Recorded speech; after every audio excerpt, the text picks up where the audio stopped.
Show Slinger, yeah, like gunslinger, showslinger.com. Good name. And here's the other idea. If you have a Patreon page, you could use a QR code. Yeah, there we go. We're gonna get. Well, I'll show you what it looks like. I think we need to talk about that. And then you can actually point people, instead of when they take their phone out, instead of videotaping you, they could be, hey, pointed at the QR code and drop me a bucket. If I can get them to, instead, of reaching the micro adult, grab their phone and just flash it at something. Yeah. So I was just about to say that. They have their phone out. The beautiful thing is with things You're almost there. You're almost there, because the thing with QR code. Yeah, let's see if we can pull one up. I'll pull one up, but meanwhile, let him set up the QR code thing real quick. Go ahead. Dipjar.com. Dipjar. DIPJAR.com is another one. Yeah, Bus can also help you sell music when they donate to you. Yeah. So hey, donate to me and you'll get music. Right. Or if you have physical products on hand. It's an incentive. But I have to have some sort of a very instantaneous digital connection with them. Formed spontaneously, because they're walking by. They're not. The break dancers get people to crowd around. The saxophone players, they walk by. Okay, that's fine. Well, now we have another piece on this, which is to kind of make it inviting. And there's an aspect of this. We researched this too.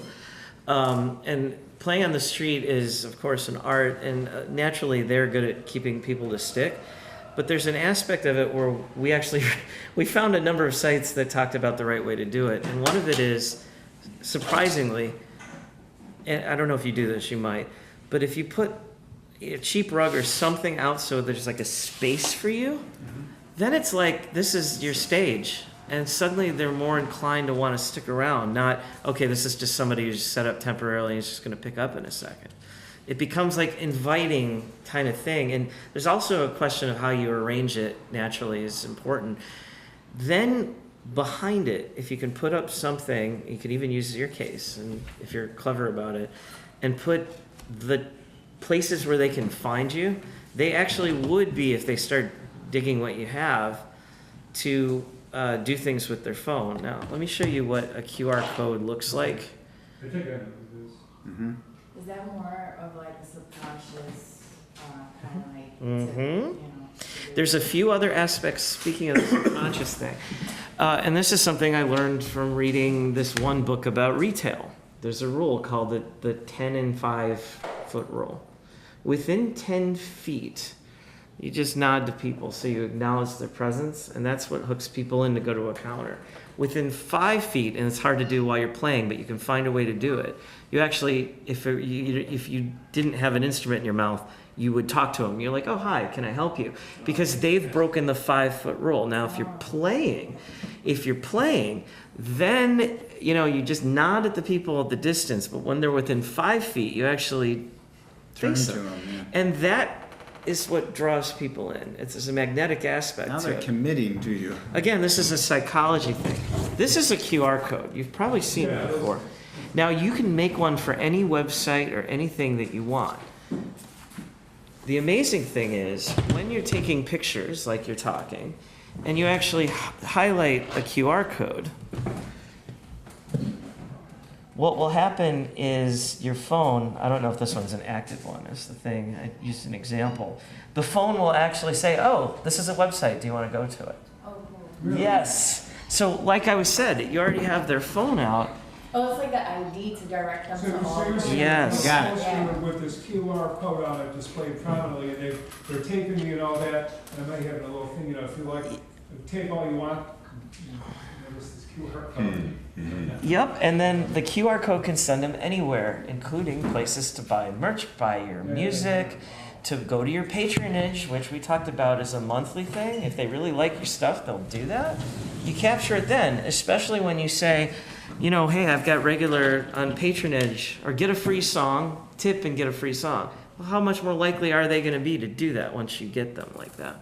Yeah, right. And the thing about Busk and some of those other apps is that they're not just transactional apps, which is like, okay, I'm going to a store here and I'm buying a candy or something and leaving. I never get to know who they are. These sites actually give you a relationship with the people when they leave. And so then you could start sending messages to them and saying, hey, I'm playing on the street over here now, or I'm playing at this venue at this point. And you start developing your direct audience just from playing on the street. Also of a virtual bus, somehow they have a digital presence where you can't attend this bus, in real life, you can visually, you can contribute later. So, okay, so this leads to a really, what you're saying is absolutely the case, and you're going to love this story. One of the things that we ran across that we're really enamored of was this one woman, her name was Claire. I'm trying to think of her last name, but I can make sure that you get the article link. But in any case, she played on a boardwalk of some city. It was near the water, and it's like a touristy area. She played for hours, wasn't making a ton of money, but enjoying it. And then she realized that she could angle her phone at her while she played. And then she figured, well, hey, wait a minute, I could get on some of these streaming places. So she started to stream it for free. For free. So just like you're talking about Facebook, you're not getting anything out of it. But then because she did it so long, so many hours, because she was doing it, she had people online just loving her playing. But then it kept going because they started to get more and more into her world, and they started to make requests, and she was interacting with the people on the phone even more than the people on, real life on the little boardwalk. And then she started to do these various things that got them. No, I thought you were. I twitched. Okay. Well, stop that. Hey, Quit it. So she started to have more and more people doing things that are online support, like online tipping. She started to use some of the sites that we said before, like what was it? They're all very.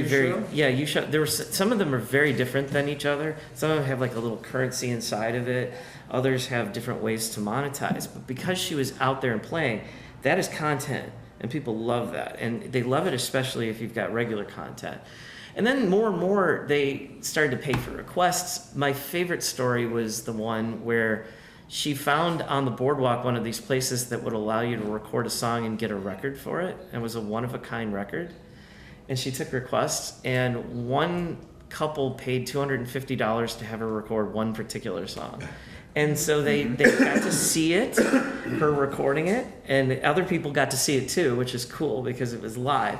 She took that one album, put it in a little thing, and mailed it out to them and made $250. Wow. And that was just because she's just out there and doing this kind of stuff. Again, I don't know if any of this could work for you. Maybe it's a pain and too much, but the point is, this is what we mean by I don't know, it's funny, we always talk about the fundamental stuff, but this is about layering, stacking multiple sources and catching a fan base. I think the main thing to get out of world. it is that these are revenue streams that are actually out there. There are services out there that you can partner with that actually could do this. The other thing is to experiment with it, like she did, like Claire did, and then to be patient with some of this stuff, right? And then see what works best for you, your situation, and your music. That's what she did. It's not like she kind of experimented with these tools and ended up in the spot that she is. And that's really the lessons. And that's what this whole book is about. It's just one revenue stream after another after another. Yes, there are fundamentals that are tied to this, like Randy said about the customers, knowing your customers. Clearly, the person who bought the record was like one of the whales, right? That spent $250. That's a whale, bucks. and see why the whales are so important. They're important because when you do land a whale, you eat for days. Well, it's interesting with this analog tip thing. I put up usually $1 as I have little signs of tips where I clip $1 or maybe 5 sometimes to the thing. So I clipped my 20 up there, my fake 20. I got $3 $20. That's how it does it. It's social. That's called social proof. It's one of the things in the. It's That's one of the another things in the psychology thing. influence Yeah. book. It's called social proof, and when somebody sees somebody doing something that others would do it. One of the studies they did to prove that was true. You're gonna love this. Was they just went on the street with a couple people. They were just researchers, and they just looked up at the top of a building. There's nothing going on up there. And sure enough, people on the street are, looking. There's nothing going. And so if they see that other people are doing it, they're likely.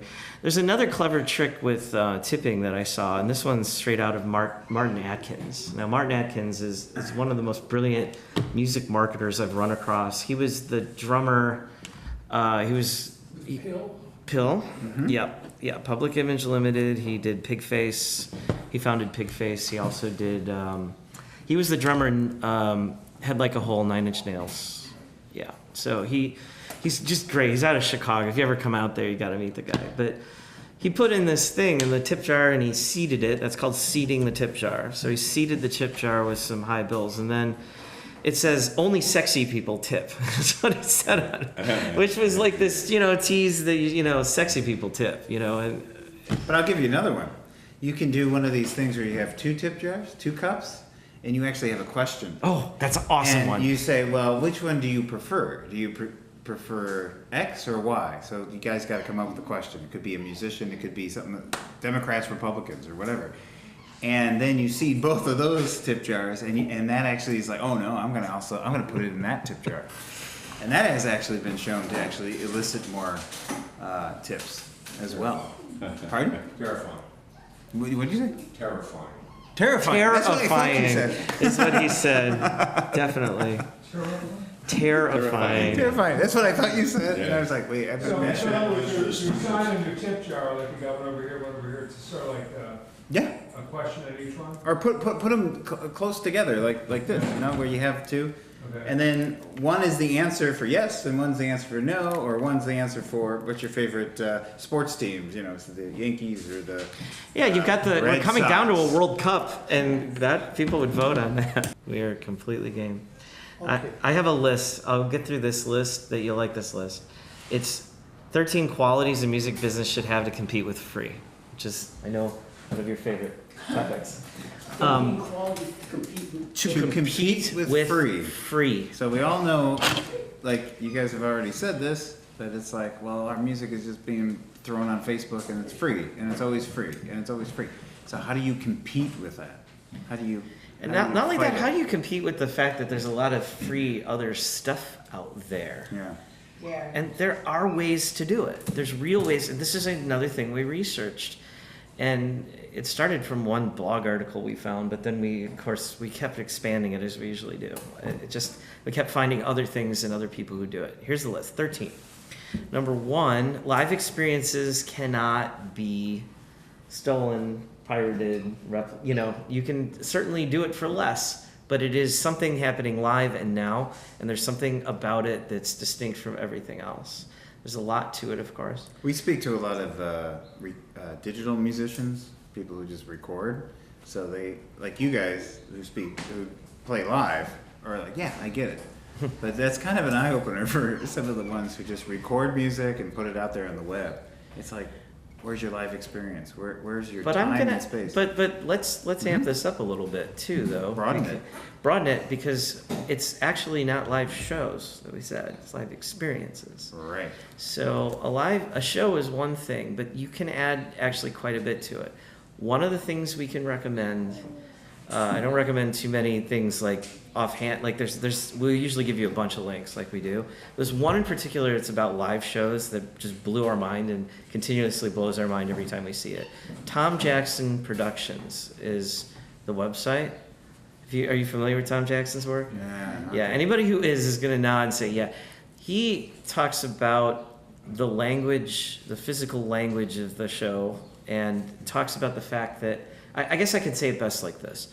He will take a band that he's working with and record them on video.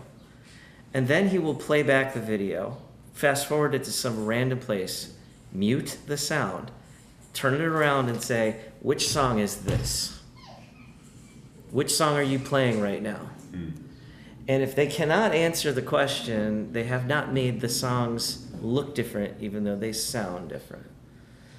And so he talks about how to use the stage. And actually, we do some of that when we talk and we have a stage. Like right now, we're at behind this. and it's a little harder as sax players, but I mean, I actually got a clip mic just so I can get moving around. So whoever's soloing obviously should be out front. That's one aspect of it. But it goes bigger than that in that you can actually make the visual experience match the emotional experience that the music is creating. And when you merge them together, it creates what he likes to just call moments, which are these moments of connection. We've all felt that at different times, that connection to the fan. But it's not quite choreography, but when you plan your shows to include this kind of thing, it comes together. That guy, I'm not going to say anything bigger because some of you have heard, you know what I mean. Yeah. It's very. I've seen him. Isn't it mind blowing? Perfect. I've seen him take a band and in 20 minutes transform them from crazy, unfocused energy to a super mega star hitting ensemble. Yeah. Yeah. His work is amazing. And as an audience member, you Yeah. feel it. There's something feel like, it. You feel it, and you're like, that's what it is. Yeah. And then as a musician, I'm like, oh, I need to replicate that so my audience feels it. Yeah. And so he's onto something. He's tapped onto something really, Yeah. really good. I've often thought about this. There's a lot you can do with your live show to make it so that people have to come back and drag their friends along with, and that's what he does.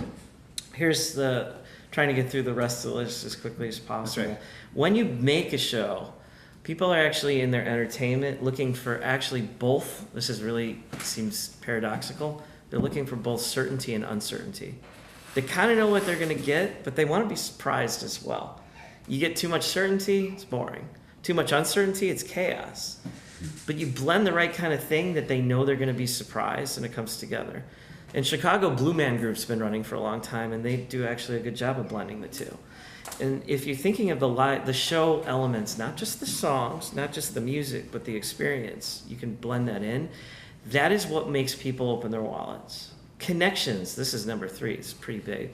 Connections with their identity. So there's some types of artists that do a really good job of speaking to who people are so that when they come out, they say, yeah, this is me. Those of you who are doing jazz is a part of an identity of somebody who's coming out and seeing it. And if you actually play that aspect up, you might be able to connect it. But it can go beyond that. The ones who do it really well, just to use an extreme example, and I'm going to actually reuse them in a few of these categories, are things like, have you ever heard of juggalos? You ever hear of that kind of music? It's pretty crazy music. It's these people, they invented this entire world. And this ties to a few other things, so I may as well tie it in now. Themes is another part. This is also related to themes. So people pay for themes, they pay for connections, and they pay for, I'm going to leave stories for a little later and some of these other things. So this is like a theme and a connection.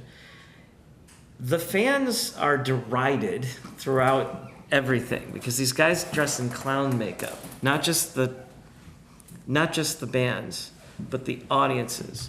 And there's such a huge group that they actually marched on Washington in 2017. You can actually see the pictures. At the same time, they had a Trump support march, and it was very funny. It was hilarious. I mean, the result was, you've got to see it. Just look it up online. Check it out sometime. But anyway, this whole theme that they have is kind of let your freak out. That's their whole thing. They sell the clown makeup. They sell all the paraphernalia related to everything about this identity that people have. And the theme is obviously this clown thing. They took it to such an extent, they've merchandised it in a way that I haven't seen very many things do it. The closest I can come up with is Kiss, that there's ever done anything similar. And what I mean is, it's not all about that. It's also like there's these videos they make. They're very low quality, low end things that are about these ultra violence with clowns and all this. And people buy the videos. The merchandise that they have is ridiculous. But it goes well beyond just the music. Now, I'm not saying you have to wear clown makeup or do something like this. But there's aspects of your identity that you can pull into it, and it's just sort of a generic, not a generic, but a high-level theme. A few other things. Authenticity, That one's fairly straightforward. I won't dig into that one, but it's the more you can keep it real, the more that people actually want authentic emotions. They want authentic experiences. Unique interpretations. That's what jazz is, right? There's all these covers that everybody knows right out of the real book, but it's your version of that they want to hear. And so they'll come out and see you even though if everybody else is playing the same music. If you can really put a spin on it, as you said that you started to do with some of your Afropop, some of the other things that you were working on, if you amp that up even more and sharpen it, people will come for that, even though there's other things that are similar. I think so. Yeah. You know what I'm saying here. Stories are incredibly powerful things that I think drives nearly everything that we're doing here. And you can actually weave a story around your show as well. You can actually weave it around multiple shows and get people to come back. You can also weave it into your web presences and everything else. I won't go into huge detail on this, but there's a lot of clever things you can do with stories pulling it. Number 8 is pretty key. It's ideas turned into real things. The way that the business magazine put it, which I thought was a little hard to grasp when the way they said it was embodiment. And what I mean by an idea turned into a real thing, it's your logo that's on a t-shirt, now it's real. It's a keychain, it's real. And it's not just about merchandise. It's also about experiences. So if you talk about an idea hey, I'll just talk about one of them. There's a band, and I'm reusing this one, but in a different way. There's a Celtic band that we know. They just play traditional Celtic music, the Irish drinking songs we've all heard before. But they had a really good and engaged fan base.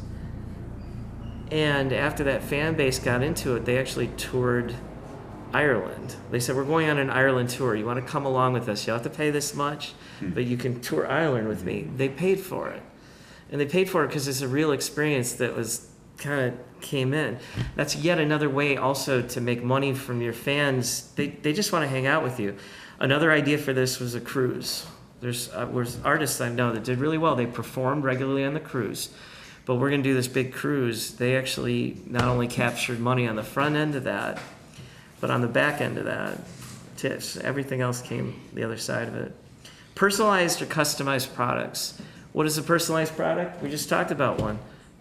That one Claire made a one-off record for somebody. That's not hard to do from our standpoint. I mean, you can pull these things together and make them customized. Here's another customized product. Just recently, for a friend of ours, we made a song for someone's wedding. Commissioned us to do it, and gave kind of their story. She even wrote some lyrics. He wasn't a musician, so weren't the best lyrics. But we worked it. We made a whole song out of their life, and they performed that at the wedding. And it was great. Completely customized. It's a song. We're good at writing songs. It doesn't take us much to do that. It comes together. Number 10, whenever you make something scarce or rare, the more rare something is. I love talking about this. I talked about this the other night. You'll remember this. But I even brought it up. I've now spoken, this is the third, fourth time I've spoken today even. And I brought this up also for the others. Isn't it weird that if you have lots of something, it's worth less? But all of a sudden, all we have to do is make merch and say there's only 5 of these in the world, and suddenly it has more value. There's only 1 of these in the world. Okay, now there's even more value. Why? Because you took some t-shirt and maybe customized it somehow. And you're inventing value out of nothing. And that's your whale item. And then why? And then you charge $200 for it because you decide to charge $200. Is it worth $200? It doesn't even matter. But so you know what? Someone might end up paying for it if you bring it all together. A few more. Number 11, accessible and findable products, entertainment, and experiences. This is actually just about whether something's within reach. There's a reason why when you're at the airport you pay $5 for a bottle of water compared to having it from home and it costs you almost nothing. It's because it's available there and you need it. It's within reach. So actually I have heard of bands that at festivals branded water. Yes, you can do that. There's places that will brand water, put your face on it, put your logo on it, and you sell the water and they want the water and you're actually making more money off of just playing at a festival. If they let you. They don't always let you. It depends on the kind of show. Certainly you could do that while you're busking.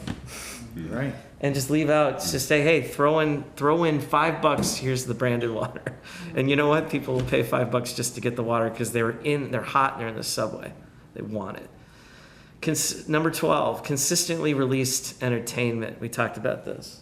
They want consistent entertainment. Consistent means you're releasing on a regular basis. That is the theme for Friday's talk tomorrow night. I'm talking about how to do a release schedule. And we're low on time, otherwise I'd go into that. So number 13, they actually want opportunities to support you. They want opportunities. Oh yes, once they actually like your music and like what they are, they want to support you. They realize that it's tough to be out there and be a musician.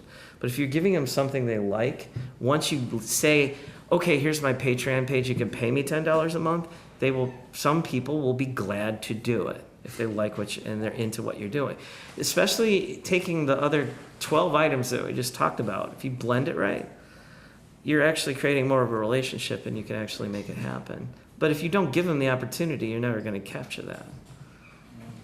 There's a Brooklyn musician called Jonathan Colton. You've heard of him? Yeah, in PR, he's got the wait. That's exactly right. That's where he is now. But you know how he got to where he is because he used the web, and it's a combination of using a story and he wanted to be a rock star, so he asked the web, how do I become a rock star? Because I have music, but I'd like to get it out there. Will you help me? And there were enough people who actually also wanted to support him and help him and be a part of his journey, which is part of the story piece, right? And he was also authentic. So, he had kind of a little niche. He had a niche. He did. He was kind of a geeky guy. Very geeky. So his music appeals to geek internet type people in that aspect. But now He's big on NPR. He wrote music for SpongeBob SquarePants the musical. The musical, but look, we can look at that now.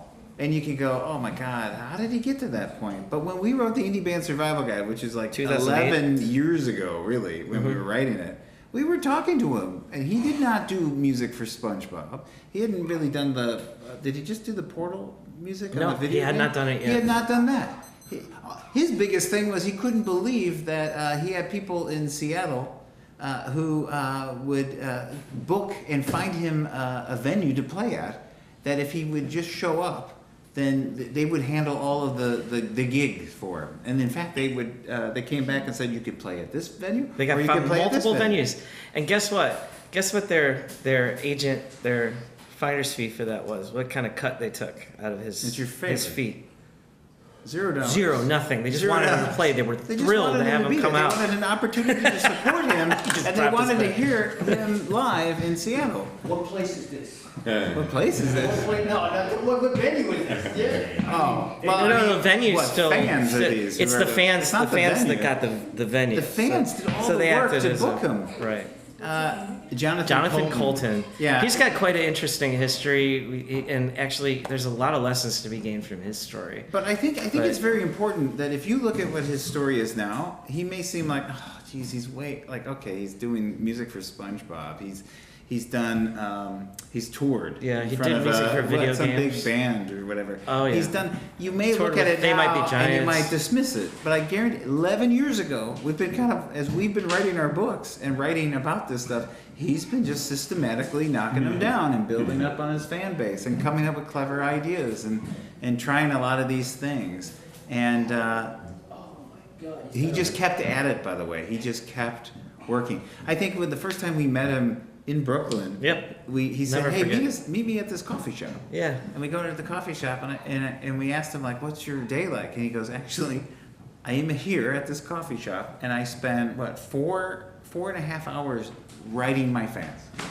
Writing my fans back and writing them and asking them for help and all this other kind of stuff and just writing them. Yeah. But that's a lot of work. That's like a day job. But he did that. But he had a vision and he had a goal and he wanted to get his music out there and get it heard and all that kind of stuff. Now he doesn't write his fans 4 hours and a half a day. He does not do that. So he's graduated, right? But he's systematically snowballed it up, right?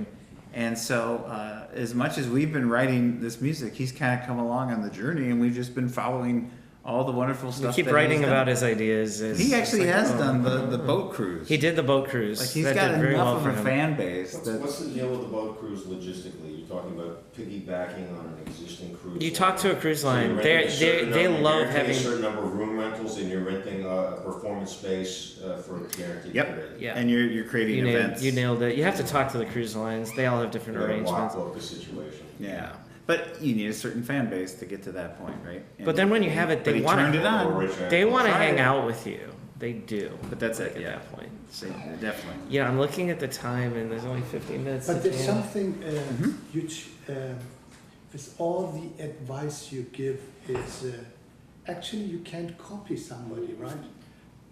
What do you mean? Like Yes. this gentleman you just mentioned, if I tried to do the same thing, it wouldn't work. No, but you can use. No, but you No, can. no, that's the point. That's That's a exactly fair right. The point. thing is that. Oh, right. I see what you're But, saying. Please. okay, please continue. No, please. You. Because every time when I talk to young musicians and they ask for advice, and so I tell you what, I give you just an advice, but it wouldn't work. But as a living person with your connection, your background, Yes. how you deal with people, how good you speak, and this, you could do something similar, or you find something new on top of what you just heard. Yes. So, I think that's a fantastic thing, and But- that's why what we write about is a lot of the strategies. We write a lot of the techniques.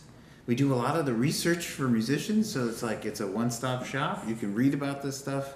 We write for Electronic Musician Magazine. It is free. We have 164 articles up there. Yeah, I think. 164. We've been writing since 2015 a weekly column. It's free, and we talk about a lot of these things. But again, what we're doing is always doing the research to consolidate these strategies and techniques. We even go as far as like, here's how to do it. Here's 1, step 2, step 3, step 4. What we can't give you, and we talk about this in our books, can't give you the talent, but clearly everybody here in the room has talent. We can't give you the music that you're gonna do. And we can't give you the motivation and this work ethic, like I just said about Jonathan Colton, 4.5 hours every day in a coffee shop, writing his fans because he's like, somehow this is gonna work. I know it's gonna work. So we can't give you that. But if you have that, you don't have to do a lot of trial and error. You can actually look at the books or the free stuff that's on Electronic Musician Magazine. You can also sign up at musicianable.com and get our presentations as well as our the newsletter that we're pushing out. So at least we give you these techniques and stuff that's out there, and it needs your creativity. That's a big thing where we press a lot. It's like if there's one thing musicians have, it's creativity. So it's like take these things, but then apply your artistic brain to some of these techniques. Think, how does this work? I'm actually marveled at, like, I'm thinking about your street performances this whole time. I'm like, Me too. How can he turn this? Can he sell merch at the street performance? You know, we were talking about the digital thing, but there's some of these techniques you might be Could able you to. brand it? Yeah, Is another thing I Can was you brand thinking. it? Right. How could you make it so it's yours, your Can particular you do a one? dueling saxophone thing with the other guy? And you kind of replicate a little piece of the magic of the dueling pianos that you came up with. I don't know, but that's the creativity stuff, and you start chewing on it. And the other thing that we always talk about is you test it out. Just try it. Test it out. If it works, it works.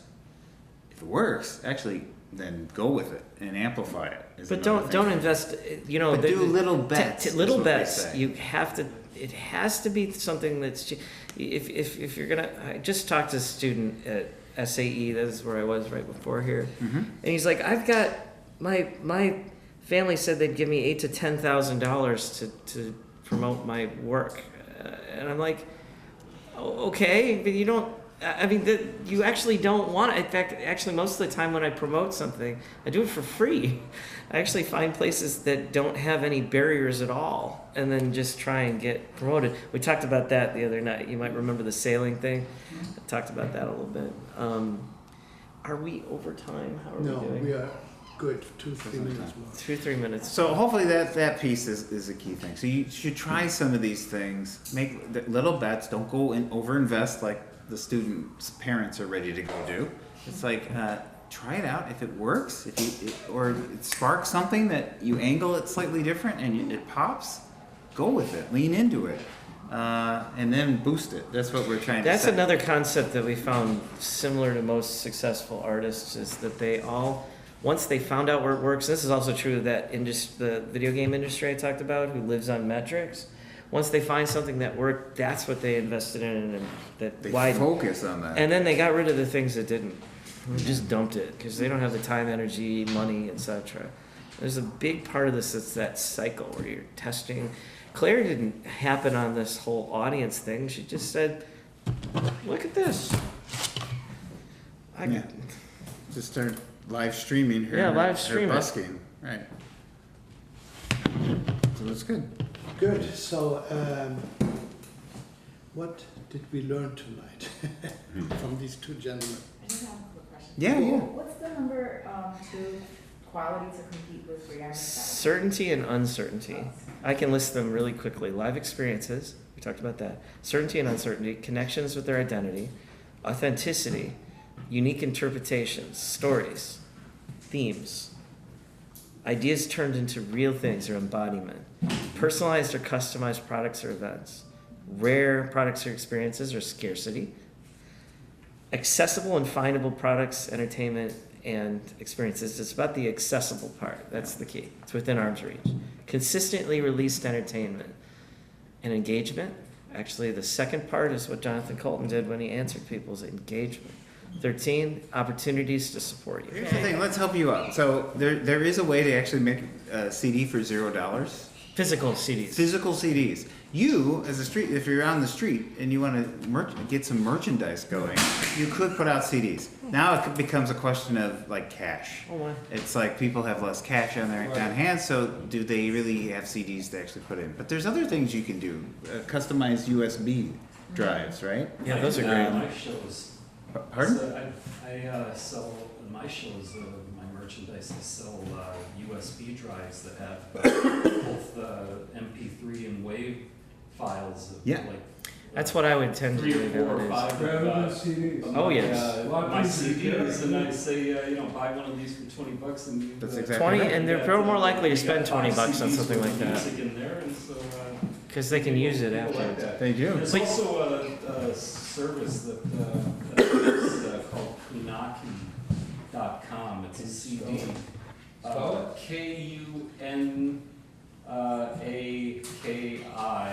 KUNAKI.com. It's a CD duplication service. It's like no bells and whistles, no bling at all. Just 100% utilitarian, Borg mentality. But you can like set up a release for nothing. Just upload all of your stuff. They got tools to do the artwork, and you can order as few as 1 and as many as 10,000, and and that way you don't have excess CDs laying around. That's exactly right. I like the flash drive idea, that's brilliant. Yeah. Yeah, no, and you can actually up both of those because you use something like CreateSpace, which is similar to that. It'll put it on Amazon for you, and so you can have CDs for sale on Amazon for nothing because they literally pay, like when your customer buys it, it pays for the production cost. Right, so it says Further, here's another one up on that. And we're always talking about making things premium and whale-sized products. If you look on, just search on the term custom USB, you'll find a bunch of places that have all kinds USBs in every shape you can imagine. Like you can find a saxophone-shaped USB. except the words out of my mouth. There you go. Now you can one up that because you want to go even further. You can go to Alibaba, and Alibaba is a site that will allow you to design any piece of merchandise you can imagine. You find a vendor that does something similar to it, and you tell them what you want. So if you wanted to make one based on your logo, so that your USBs are based on your logo, and if your logo speaks to their identity, going back to that identity thing, they're more likely to actually want that. You can even make like a keychain-based USB that's shaped like your logo, and so then it has use. What's the name? I'm sorry. What's the name of that USB thing that you mentioned before, Alibaba? It's Custom. I'm gonna call them out here. CustomUSB.com. Yeah, that's one of the bigger ones. Another one is PremiumUSB.com. We have links for every. These are branded, that's the number one. It's Well, these are just places you ridiculous can go how make many- the USBs. You could do that. These are the manufacturers. Every of these corner USB of ones, every and you piece of will be able to merch we brand them. found Yes, says correct. that every single thing you can imagine. You will It's just you purchase have to them give people branded. the And ideas to do it, let them discmakers.com be is creative actually, they about do what to USBs as well. We can't tell them what Then to there's do. Alibaba, which is this incredible site that's like whatever you can dream, you'll get some Any kind of merch, not just manufacturing USBs. company that They will actually make it for you. They make anything Yeah. you can imagine. Alibaba's a Chinese? Yes. It is, yes. The famous Alibaba. It is, yeah. You would know Alibaba. If you Yeah. explore It's it. like the Chinese Amazon. It is, but it goes beyond that because they get you in touch with manufacturers and let them bid on making a thing of whatever description, whatever you invent in your head. And then they'll bid on it, you'll get one to do it, and then you can mass manufacture something that nobody else has in the world but you. Yeah. Download cards are another thing that you can actually create. Yeah. If you don't want to do CDs, right? So I don't know if anybody's done download cards. Again, discmakers.com is yet another place that will do that. Dropcards.com. I think cardincluded.com is another one. Yeah. That's download cards. That's a recent one we found. You already know that cassette tapes, vinyl, Yeah. CDs. People buy and that type of cassettes. It's stuff. kind of If fun. you're purchasing download, I've used other people's download cards beneficially, but the question is, you're purchasing whatever the minimum run is, let's say you're purchasing 100. So what you're really paying for is the cardboard, the print, and then the use of the server, essentially. So are they hosting along? There's different ones. They have. I know what you're asking. They have different services depending. So you have to look at them and see which ones work. I'm sorry, just trying to get a I ballpark know- on how cheap this is versus doing. Yeah, like, download you have a cards are CD calling card, fairly. you have They're a- less expensive than CDs. More expensive than. Well, actually, it's probably the least expensive option you have to physically hand somebody a piece of music. But you don't need to physically hand people a piece of music because what I would tend to do is just do a QR code and send people off to buy it. And like if you're on Spotify, you can do a Spotify link that will give you a picture that will allow people who are on Spotify to do it. I don't know if you've seen that before. Here, I'll pull one up real quickly. But I think I actually am afraid that we didn't answer your question because I think your question wasn't, can I sell CDs? It was, he got on the radio and didn't get a lot of sales, period, is what you were really asking. Yes, And that's correct. because he didn't have enough of a relationship with that fans. It's not enough to get just played on the radio because who knows who that artist was. I don't know who that artist was unless I do it. So we're out of time, and but we can keep this going this on the street if you want. Happy to do that. Yeah. Thank you. Yay. Thank you. Good, thank you, Randy and Jason. Thank you, You MFM. came with many new ideas, and so you must make the decision. It's like when you compose music and you want to get it out. It's impossible that somebody can teach you that. But you got this book, you got that book, so you just find out what you're good in, who's Getting listening, who do you want to sell, and be also very wise with your money. Don't use too much money for something and then you know already nothing's really happening. You just do things in what you believe in. This is important. And this is hopefully what these two gentlemen taught us today, that at the end of the day, you make the decision. It's like when you go to a doctor, he can't help you. You must heal yourself. And this is where some people are successful and many are not successful. Yeah, and remember, we're all miserable. See, we're just excited. That's why we're excited. Yeah. Which of you have Spotify? Do you have Spotify on your phones? If you do, see this image? This is something you can save to your photos. You could post this on. It's a code. Do you have Spotify? I don't have. Yeah. You do. Okay, go to Spotify, and Not the picture of the album, but just the thing. no, it's just the bottom part. No, but So once you go to Spotify, hit the search. There you know. Look at that. Oh yeah. Oh, there you go. So hit search, and in the corner it has a Oh, got it. Son of a bitch. and it has a search. Search. It's just the little search icon, Yeah. Yeah. And then, now, gotta go in here, And then and what? now hit the photo thing. Yeah, scan. Yeah. Oh, cool. And now, hover over this. Now hit play. Play. Uh-huh. It says add to playlist. Is that Come similar on. to like a QR code? It's like a QR code, It but is. it's just for. It's a Spotify QR code. So, To a particular song or to a playlist, whatever you want to set it up. so automatically, let's say I have a Spotify channel, right? Yeah. Automatically I have one of these or I Yes. have to- You, Yeah, you yeah. do. Just find You your- have, you Find can it. do It's this. actually not just for yours, it's for every song that's out there. It Yeah. has that. How But do you you- monetize those things? Well, when you get played on Spotify, you make a pittance. You know, it's a fraction of a Yeah. fraction of a thing.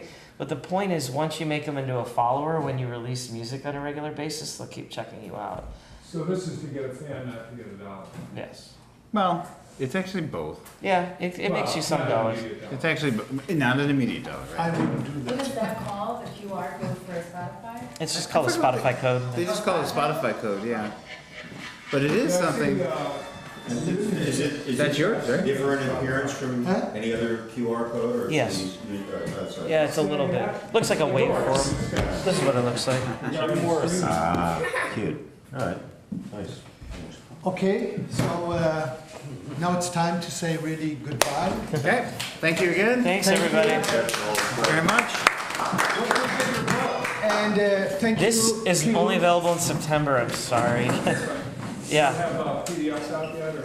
it's with a major It's publisher. with St. Martin's, so We it's literally like through can't give it Amazon, out. they We, give great we ordering don't and all have. that It's kind of not because we're producing the books. It's because they are, and they would kill us if we give it out. And one more thing, I want to say thank you to Pirus to Sure. Thank you. look at this space. Thanks for having me.